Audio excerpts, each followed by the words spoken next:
ایک بات اچھی طریقے سے یاد رکھیں، قرآن اللہ کی وہ کتاب ہے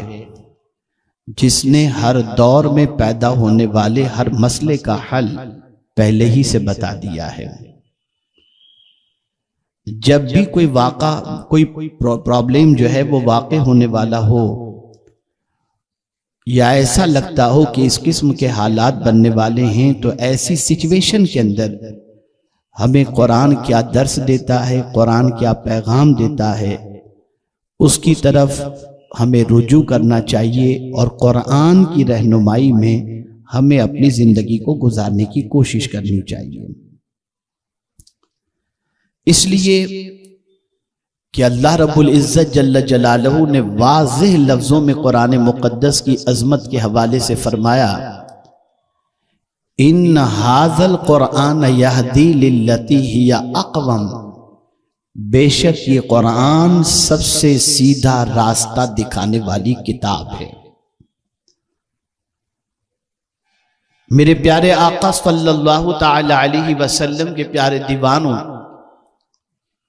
رسول رحمت صلی اللہ علیہ وسلم کی مکی زندگی کا آپ جائزہ لیں۔ پیغمبر رحمت صلی اللہ علیہ وسلم اور صحابہ کرام علیہم الرضوان پر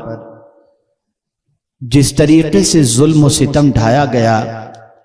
اس سچویشن میں اللہ عز و جل کے پیارے حبیب صلی اللہ علیہ وسلم اور صحابہ کرام علیہم الرضوان نے کون سا فارمولہ اپنایا، ہمیں اسے قرآن و حدیث کی روشنی میں سمجھنے کی ضرورت ہے۔ آج ہمارے ملک میں ہم امن کے ساتھ ہیں، اطمینان کے ساتھ ہیں، کافی حد تک ہمیں آزادیاں ہیں، ہم نماز بھی پڑھتے ہیں، اور یقیناً بہت سارے لوگوں کے دل و دماغ کے اندر تشویش بھی ہے، لیکن میں قرآن مقدس کی روشنی میں ہر قسم کے حالات کے سلسلے میں قرآن ہماری کیا رہنمائی کرتا ہے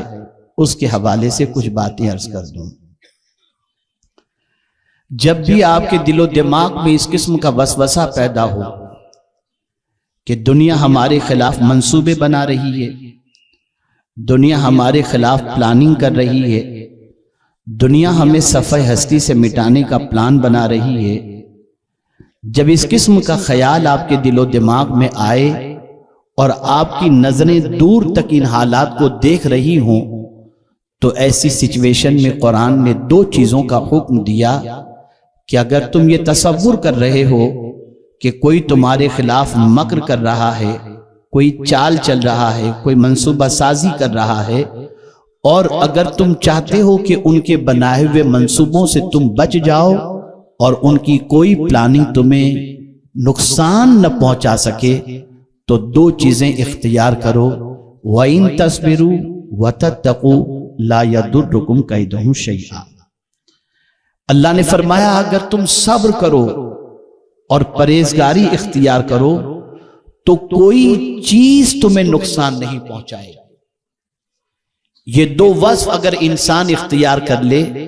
تو ان دو اوصاف کے اندر اتنی طاقت ہے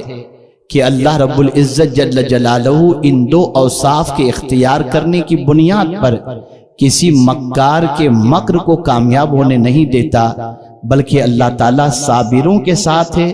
متقین کے ساتھ ہے، اور اللہ رب العزت جل جلالہ کی طرف سے غیبی مدد شامل حال ہوتی ہے، اور پروردگار جل جلالہ ان دو اوصاف سے متصف بندے کو کامیابی اور کامرانی سے ہمکنار فرماتا ہے۔ لیکن عمومی طور پر جب بات صبر کی آتی ہے تو انسان کے دل و دماغ میں یہ بات آتی ہے کہ انتقال پر صبر، کسی نقصان پر صبر۔ حقیقت یہ ہے کہ میرے پیارے آقا صلی اللہ تعالی علیہ وسلم کے پیارے دیوانوں، یہاں جو صبر فرمایا گیا یہ صبر کی تینوں قسموں کو شامل ہے۔ صبر علی البلا، صبر عن المعصیہ، صبر علی الطاعہ۔ میرے پیارے آقا صلی اللہ علیہ وسلم کے پیارے دیوانوں، جب کبھی مصیبتوں کے بادل منڈلائیں، جب تکالیف کی وادیوں میں آپ گھر جائیں،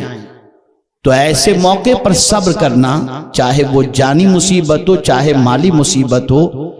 اس چیز کو کہتے ہیں صبر علی البلا۔ یعنی میرے پیارے آقا صلی اللہ علیہ وسلم کے پیارے دیوانوں، ایسی مصیبت میں شور و گل کرنے کی بجائے اگر دامن صبر کو تھام لو تو اللہ رب العزت جل جلالہ صبر علی البلا پر اجر بھی بے شمار عطا فرماتا ہے۔ لیکن تاریخ کے اوراق کو اگر آپ الٹ کر کے دیکھیں تو آپ دیکھیں کہ صبر علی البلا کس طریقے سے صحابہ کرام علیہم الرضوان نے صبر کا مظاہرہ کیا۔ آپ کے سامنے حضرت بلال رضی اللہ تعالیٰ عنہ کی زندگی ہے، آپ کے سامنے حضرت خباب کی زندگی ہے، آپ کے سامنے حضرت یاسر کی زندگی ہے۔ آپ ان سب کی زندگی کو دیکھو، گرم ریت پر گھسیٹا جا رہا ہے، مصیبتوں کے پہاڑ توڑے جا رہے ہیں، برف کی سیلوں پر سلایا جا رہا ہے، لیکن صبر علی البلا کا مظاہرہ اس طریقے سے کرتے ہیں، ہر مصیبت تو گوارا ہے لیکن دامن مصطفیٰ چھوڑنا گوارا نہیں۔ ایسی سچویشن میں وہ صابر بن کر کے رہے، اس لیے کہ مصیبتیں کبھی کبھی انسان کو اللہ سے دور کر دیتی ہیں اور انسان لاشعوری طور پر ایسے کلمات اپنی زبان سے نکالتا ہے جن کلمات کی بنیاد پر دامن صبر چھٹتا ہوا نظر آتا ہے اور اس کے بھٹکنے کے امکانات بڑھتے چلے جاتے ہیں۔ لیکن اگر کوئی شخص بلاؤں پر صبر کرے، امتحان پر صبر کرے، مصیبت پر صبر کرے، تکالیف پر صبر کرے، تو میرے پیارے آقا صلی اللہ تعالی علیہ وسلم کے پیارے دیوانوں، اس کا صبر ضائع نہیں جاتا، بلکہ مولا اس صبر کی بنیاد پر اسے اتنی بلندی عطا کر دیتا ہے اور کامیابی عطا کرتا ہے، جیسا کہ آپ حضرت بلال کی زندگی سے محسوس کر سکتے ہوں گے کہ جو بلال مکے کی زمین پر ریتوں پر گھسیٹے جاتے تھے لیکن دامن صبر انہوں نے تھامے رکھا، تو نتیجہ یہ ہوا کہ فتح مکہ کے موقع پر کعبے کی چھت پر اذان کہنے والا کوئی اور نہیں تھا، یہی حضرت بلال نظر آتے ہیں۔ تو مصیبتوں پر صبر کرنا، دین پر جمے رہنا،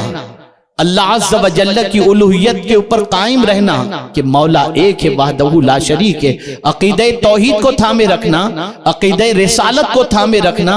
اور اسی کے ساتھ ساتھ ایمانیات کے کسی شعبے کو نہ چھوڑنا اور اللہ پر کامل بھروسہ کرنا، یہ در حقیقت بلاؤں اور مصیبتوں پر صبر علی البلا کا مظاہرہ ہے۔ اور جب کوئی مصیبتوں پر صبر کرتا ہے، پریشانیوں پر صبر کرتا ہے، تکالیف پر صبر کرتا ہے، تو میرا مولا اس کے اجر کو ضائع نہیں فرماتا، بلکہ میرے پیارے آقا صلی اللہ علیہ وسلم کے پیارے دیوانوں، کل بروز قیامت شجرۃ البلوا جس کے نیچے یہ مصیبتوں میں گھرے ہوئے بندوں کو جگہ دی جائے گی، امام حسن رضی اللہ تعالیٰ عنہ یا غالباً امام حسین رضی اللہ تعالیٰ عنہ فرماتے ہیں وہ لوگ جن کو شجرۃ البلوا کے نیچے جگہ قیامت میں دی جائے گی، وہ دنیا کے اندر مصیبتوں میں گھرے ہوئے تھے، تکالیف میں گھرے ہوئے تھے، پریشانیوں میں گھرے ہوئے تھے، آزمائش کے مرحلوں سے گزر رہے تھے، لیکن انہوں نے کبھی دامن توحید نہیں چھوڑا، دامن رسالت نہیں چھوڑا، تو اللہ تعالیٰ کل بروز قیامت ان پر انعام و اکرام کی بارشیں اس طرح نازل فرمائے گا کہ دوسرے لوگ انعام و اکرام کی بارشیں دیکھ کر یہ کہتے ہوئے نظر آئیں گے کاش دنیا میں ہمیں آرے سے چیرا جاتا تو ہم اس وقت برداشت کرتے، تو آج ہمیں بھی یہ مقام اللہ عطا فرماتا۔ اے رسول اعظم صلی اللہ تعالی علیہ وسلم کے پیارے دیوانوں، تو بلاؤں پر صبر کریں، اور اسی کو قرآن نے دوسری جگہ پر ارشاد فرمایا یا ایھا الذین آمنوا استعینوا بالصبر والصلاۃ، اے ایمان والو صبر اور نماز سے مدد طلب کرو، ان اللہ مع الصابرین، کہ بے شک اللہ صبر کرنے والوں کے ساتھ ہے۔ میرے پیارے آقا صلی اللہ تعالی علیہ وسلم کے پیارے دیوانوں، صبر عن المعصیہ، گناہوں سے صبر۔ آج اگر میں یہ کہوں تو غلط نہ ہوگا کہ اس مرحلے کے اندر جو گناہوں سے متعلق ہے، یہاں دامن صبر چھوٹتا ہوا نظر آتا ہے۔ آپ ذرا سوچیں، آج ہمارے معاشرے کا نوجوان ڈرگز کی سپلائی کرتا ہوا نظر آتا ہے، ایزی منی کے لیے نہ جانے کتنے حرام کام کو اختیار کرتا ہوا نظر آتا ہے، اور اسی کے ساتھ جوانی کی دہلیز پر پہنچنے کے بعد گناہ کی ہر آواز پر اور گناہ کی ہر دعوت پر لبیک کہتا ہوا نظر آتا ہے اور اپنے دامن کو گناہوں سے آلودہ کر رہا ہے۔ اگر آج پاکیزہ نوجوان تلاش کرنا ہو تو مشکل ہو جاتا ہے، اس لیے کہ سوشل میڈیا کے ذریعے گناہوں کا شوق اس حد تک غالب آ چکا کہ آج مسلمانوں کی زندگی گناہوں کے دلدل میں ڈوبتی جا رہی ہے، گناہ کی طرف مائل بھی ہو رہے ہیں۔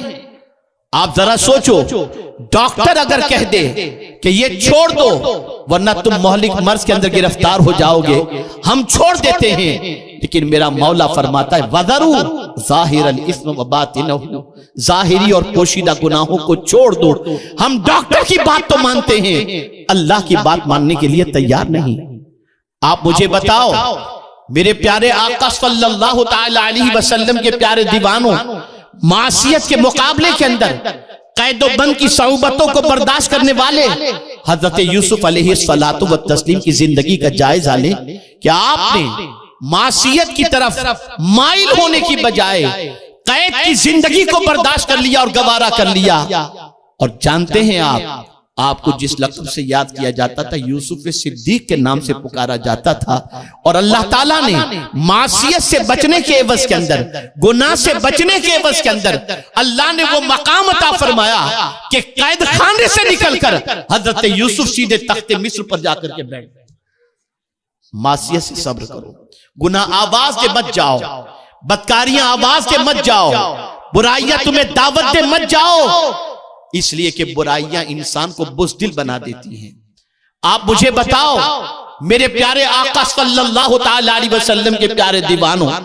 اگر غریب انسان بے چین ہے تو سمجھ میں آتا ہے کہ بھوک کی وجہ سے بے چین ہے، پریشانی کی وجہ سے بے چین ہے، بچوں کی فیس کے لیے پیسہ نہیں ہے اس کے لیے بے چین ہے، گھر کا کرایہ نہ دینے کی بنیاد پر بے چین ہے۔ لیکن مجھے یہ بتاؤ وہ جن کے پاس بینک بیلنس ہے، جن کے پاس سرمایہ کی فراوانی ہے، وہ کیوں بے چین ہے؟ بے چینی کی وجہ زیادہ غربت نہیں ہے، بے چینی کی وجہ مال و زر کی کمی نہیں ہے، کسی حد تک یہ فیکٹر ضرور ہے، لیکن خاص طور پر بے چینی کی سب سے بڑی وجہ گناہ ہے۔ اس لیے کہ جب کوئی انسان گناہ کرتا ہے تو اس کے دل پر سیاہ نقطہ لگا دیا جاتا ہے۔ آج گناہوں کی وجہ سے